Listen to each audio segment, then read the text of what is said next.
राहुल गांधी की भारत जोड़ो यात्रा। राहुल गांधी की भारत जोड़ो यात्रा क्या कांग्रेस को सत्ता की कुर्सी तक पहुंचाएगी? 2024 का चुनाव और राहुल गांधी की अष्टक वर्ग की पत्रिका क्या कहती है, चलो जानते हैं, समझते हैं। नमस्ते, मैं एस्ट्रो गुरु माँ डॉक्टर ज्योति जोशी सभी ज्योतिष प्रेमी एवं अभ्यासकों का तहे दिल से आज के एपिसोड में स्वागत करती हूँ। हम सभी ज्योतिष के उपविभाग अष्टक वर्ग प्रणाली के महत्व को जानते हैं। सटीक परिणाम के लिए यह एक सर्वोत्तम विकल्प के रूप में आज इस पद्धति को देखते हैं।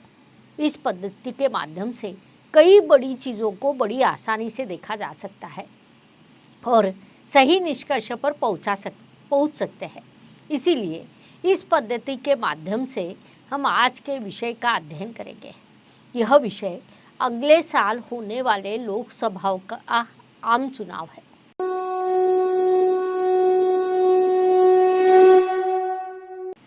इन चुनाव में कांग्रेस नेता राहुल गांधी एक चर्चित चेहरा होंगे। राहुल जी भारतीय राजनीति और राष्ट्रीय कांग्रेस पार्टी के बड़ा नाम है।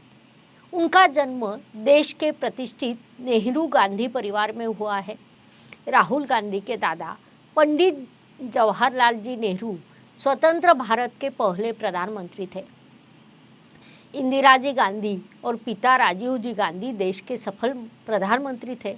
नई दिल्ली में जन्मे राहुल गांधी ने सार्वजनिक जीवन में देर से शुरुआत की है। उन्होंने 2004 साल में सक्रिय राजनीति में प्रवेश किया और अमेठी लोकसभा क्षेत्र में पहला चुनाव किया और यह चुनाव बहुत सारे नोटों के साथ जीता। उन्होंने 2009 और 2014 में आम चुनाव में उसी निर्वाचन क्षेत्र में लोकसभा चुनाव फिर से लड़ा और जीत लिया। 2019 में हालांकि उन्होंने 2 निर्वाचन क्षेत्रों से चुनाव लड़ा, एक कर्नाटक राज्य के वायनाड और दूसरा उत्तर प्रदेश के अमेठी। उनमें से अमेठी ये पारंपरिक निर्वाचन क्षेत्र में वे पराजित हुए थे। कांग्रेस पार्टी भी राहुल गांधी के साथ देश का चुनाव हार गई थी। इससे सबक लेकर राहुल जी गांधी ने अपने आंखों के सामने 2024 का चुनाव रखकर नियोजन किया है। चुनाव से पहले उन्होंने हाल ही में कन्याकुमारी से कश्मीर तक भारत जोड़ो यात्रा पूरी की। इस यात्रा के दौरान उन्होंने देश के विभिन्न प्रांतों और विभिन्न क्षेत्रों के नागरिकों से मुलाकात की और उनकी समस्याओं के बारे में सीखा। उन्होंने यह भी सीखा कि वे वर्तमान में लोगों को किन किन समस्याओं का सामना करना पड़ रहा है। संसद में उन्होंने उसी मुद्दों को उठाकर मोदी सरकार को कटघरे में रखने की कोशिश की। इसीलिए राहुल जी गांधी एक बार फिर चर्चा में है। 2024 के चुनाव में कांग्रेस पार्टी राहुल गांधी को प्रधानमंत्री के उम्मीदवार के रूप में तैयार करने के लिए तैयार है। हालांकि क्या राहुल गांधी की भारत जोड़ो यात्रा कांग्रेस को सत्ता की कुर्सी तक पहुंचाएगी? क्या राहुल गांधी के प्रयासों को भाग्य का साथ मिलेगा? अगर वे इसे प्राप्त करते हैं तो उन्हें कितनी सफलता मिल सकती है? हम यह पता लगाने के लिए उनके अष्टक वर्ग की पत्रिका को देखेंगे कि क्या वे सफल होंगे या असफल होंगे। इसीलिए अंत तक इस वीडियो को देखते रहें। Please like, share and subscribe the channel और हाँ, बेल आइकॉन दबाना ना भूलें। धन्यवाद। जब हम राहुल जी गांधी की पत्रिका देखते हैं तो यह तुल लग्न और धनु राशि की पत्रिका है। राहु ग्रह की महादशा और यह उनके लिए बहुत फायदेमंद होने वाली है क्योंकि राहु उनके पत्रिका में उपचय स्थान में है और पाप ग्रह उपचय स्थान में शुभ फल देते हैं। वर्तमान में राहु में गुरु की अंतर्दशा चल रही है और राहु गुरु एक दूसरे के साथ नवपंचम योग बना रहे हैं। राहुल गांधी के पत्रिका में मंगल ग्रह का कोई प्रभाव नहीं डाल पाए क्योंकि मंगल ग्रह नकारात्मक अवस्था में शत्रु राशि में बैठा है। इसीलिए मंगल की महादशा में वो राजनीतिक प्रभाव नहीं दिखा पाए। मैं एस्ट्रो गुरुमा डॉक्टर ज्योति जोशी आपको एक बार फिर से बताना चाहती हूँ कि हम अष्टक वर्ग से नेताओं की पत्रिका का अध्ययन करके विश्लेषण कर रहे हैं। हम किसी भी पार्टी या व्यक्तियों का पक्ष नहीं लेते हैं। आपको यह बताने की कोशिश कर रहे हैं कि उनकी पत्रिका उनके राजनीतिक जीवन में क्या प्रभाव दिखा रही है। अब हम राहुल गांधी की अष्टक वर्ग की पत्रिका को देख रहे हैं। तो आइए हम ग्रहों के राजा रविदेव से शुरुआत करते हैं। अपनी मूल पत्रिका में रवि ग्रह मिथुन राशि में है, अर्थात भाग्य स्थान में। वहाँ उन्होंने 4 अंक दिए हैं। जब आप 1 मई 2024 का गोचर के बारे में सोचते हैं तो रवि मेष राशि के माध्यम से यात्रा करेंगे और वहाँ 4 अंक है। लेकिन 15 मई को जब रवि ग्रह राशि बदल जाता है और तो उसे केवल 2 अंक प्राप्त होते हैं। इसका मतलब है कि यदि चुनाव 15 मई से पहले आयोजित किए जाते हैं तो हम कह सकते हैं कि राहुल गांधी को अधिक लाभदायक होंगे। मंगल ग्रह पर विचार करते हैं तो राहुल गांधी की मूल पत्रिका में मंगल भी मिथुन राशि में भाग्य स्थान में बैठा है। मंगल ने सिर्फ 2 अंक दिए हैं। मंगल को ध्यान में रखते हुए मंगल का गोचर मीन राशि से शुरू हो रहा है। मंगल से मीन राशि में 5 अंक है। इसका मतलब है कि राहुल गांधी इस चुनाव में आक्रामक भूमिका निभाएंगे। चुनाव में दुश्मन को दूर करने का प्रयास करेंगे, क्योंकि मीन राशि लग्न से उनके 6ठे स्थान पर आती है। और यदि आप राशि से देखते हैं तो मीन राशि उनके 4थे स्थान पर आती है। वहाँ मंगल को अच्छे अंक प्राप्त हुए हैं। इसे उनके लिए एक सकारात्मक चीज कहा जा सकता है। हम राहुल जी गांधी की पत्रिका में ग्रहों का अध्ययन कर रहे हैं। आपने अभी भी एस्ट्रो गुरुमा डॉक्टर ज्योति जोशी इस चैनल को सब्सक्राइब नहीं किया है तो इसे जल्दी से जल्द करो, क्योंकि आपको सबसे पहले हमारे नए वीडियो की सूचना प्राप्त होगी।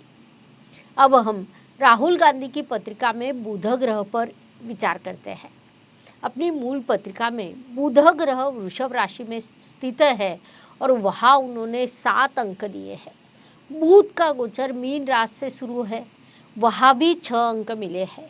इसीलिए हम कह सकते हैं कि बड़े अच्छे अंक हैं। संक्षेप में बुध भी राहुल गांधी के साथ सहयोग करेंगे। ज्योतिष का अध्ययन तथा शास्त्र की शास्त्रीय तरीके से पढ़ाई करने के लिए मेरी 2 किताबें प्रकाशित हो चुकी है, उनका अवश्य लाभ लीजिए। गुरु ग्रह का विचार करते हैं तो गुरु ग्रह अपनी मूल पत्रिका में तुल राशि में बैठे हैं। वहाँ उन्होंने 4 अंक दिए हैं। गोचर को ध्यान में रखते हुए चुनाव के दरमियान गुरु का गोचर मेष राशि से रहेगा 1 मई तक और वहाँ 6 अंक है। लेकिन 1 मई को गुरुदेव का राशि बदलेंगे और वृषभ राशि में प्रवेश करेंगे, वहाँ केवल 3 अंक प्राप्त होते हैं। तो इसे हम एक नकारात्मक बाब कह सकते हैं। शुक्र पर विचार करते समय राहुल गांधी जी की मूल पत्रिका में शुक्र ग्रह कर्क राशि में बैठा है। वहाँ उन्होंने 5 अंक दिए हैं। गोचर को ध्यान में रखते हुए चुनाव के दरमियान मेष राशि से उनकी यात्रा होती है और वहाँ भी 4 अंक है। शनि ग्रह के बारे में सोचते हैं तो शनि एक महत्वपूर्ण ग्रह है। अपनी मूल पत्रिका में शनि देव मेष राशि में बैठे हैं, जहाँ उन्हें 3 अंक प्राप्त हुए। जब हम गोचर के बारे में सोचते हैं तो हम जानते हैं कि शनि देव का गोचर कुंभ राशि से शुरू है, वहाँ 4 अंक है। इसका एक और हिस्सा यह है कि यह सब गोचर के बारे में अगर विचार किया जाए तो राहुल गांधी के लिए बहुत सकारात्मक ग्रह का दर्जा होगा। विशेष रूप से 15 मई से पहले एक सकारात्मक स्थिति होगी, 15 मई के बाद अधिक संघर्ष होंगे। अब कितना सकारात्मक है, इसलिए हम कह सकते हैं कि हम जिस बिंदु को देखते हैं या अनुमान लगाते हैं तो ऐसा लगता है कि उनकी स्थिति ठीक रहेगी या पिछले चुनाव की तुलना में इस चुनाव में सुधार होगी। हम जो मेजरमेंट लगाते हैं उस अनुसार उनकी प्रगति निश्चित रूप से कहीं न कहीं देखी जाती है, लेकिन उन्हें सत्ता प्राप्त होगी क्या? तो नहीं। मैं एस्ट्रो गुरुमा डॉक्टर ज्योति जोशी आपको हमारे चैनल को सब्सक्राइब और लाइक करने का आग्रह करती हूँ। साथ ही हमारे व्हाट्सएप और फेसबुक पेज को भी फॉलो करो। अब हम राहुल गांधी के महादशा के बारे में सोचते हैं। उनको राहु ग्रह की महादशा शुरू है। राहु ग्रह उनकी पत्रिका में 5वें स्थान पर कुंभ राशि में बैठे हैं। यहाँ अब शनि आ गया है। वास्तव में राहुल गांधी को 21 मई तक राहु के महादशा में गुरु की अंतर्दशा जारी रहेगी। उसके बाद राहु में शनि की अंतर्दशा होगी। राहुल गांधी के लिए राहु में शनि की अंतर्दशा अधिक सकारात्मक बनी हुई है, क्योंकि तब कुंभ राशि में शनि का गोचर शुरू रहेगा। वे दोनों ग्रह मित्र हैं, अर्थात मूल कुंडली के राहु के ऊपर से शनि का गोचर शुरू होगा। यह एक सकारात्मक स्थिति हम कह सकते हैं। हालांकि 1 मई 2022 को राहु मीन राशि में होगा और शनि कुंभ राशि में होगा। यहाँ महादशानाथ और अंतर्दशानाथ के बीच 2/12 का संबंध होंगे, जिसे नकारात्मक माना जाता है। इससे उन पर थोड़ा नकारात्मक प्रभाव भी पड़ेगा, लेकिन भले ही इस बार सत्ता ना प्राप्त हो, लेकिन उनके लिए यह प्रगति का दौर माना जाता है। मैं एस्ट्रो गुरुमा डॉक्टर ज्योति जोशी और हमारा चैनल किसी भी राजनीतिक पार्टी के लिए काम नहीं करता है। हम सिर्फ पत्रिका को देखते हैं और भविष्य के बारे में बताते हैं। ज्योतिष के आधार पर नई नई जानकारी प्राप्त करने के लिए चैनल को देखते रहिए। धन्यवाद। शुभम भवतु। जय ज्योतिष। Please like, share and subscribe the channel. और हाँ, बेल आइकॉन दबाना ना भूलें। धन्यवाद।